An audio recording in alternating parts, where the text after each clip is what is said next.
Imagine for a moment that somewhere in the middle of Texas there was a large foreign military base, say Chinese or Russian.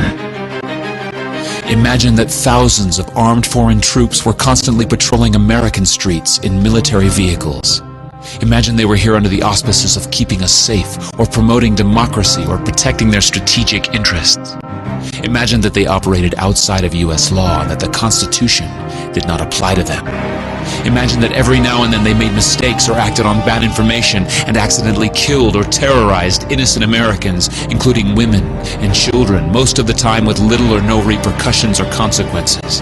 Imagine that they set up checkpoints on our soil and routinely searched and ransacked entire neighborhoods of homes. Imagine if Americans were fearful of these foreign troops and overwhelmingly thought America would be better off without their presence. Imagine if some Americans were so angry about them being in Texas that they actually joined together to fight them off in defense of our soil and sovereignty because leadership in government refused or were unable to do so. Imagine that those Americans were labeled terrorists or insurgents for their defensive actions and routinely killed or captured or tortured by the foreign troops on our land. Imagine that the occupiers' attitude was that if they just killed enough Americans, the resistance would stop, but instead, for every American killed, 10 more would take up arms against them, resulting in perpetual bloodshed.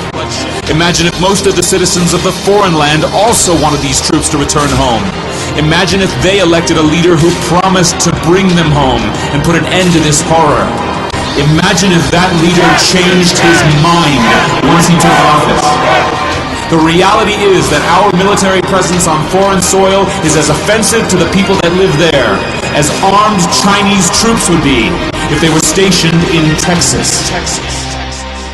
Shutting down military bases and ceasing to deal with other nations with threats and violence is not isolationism. It is the opposite. Opening ourselves up to friendship, honest trade, and diplomacy is the foreign policy of peace and prosperity. It is the only foreign policy that will not bankrupt us in the short order, as our current actions most definitely will. I share the disappointment of the American people in the foreign policy rhetoric coming from the administration. The sad thing is, our foreign policy will change eventually, as Rome's did, when all budgetary and monetary tricks to fund it are exhausted.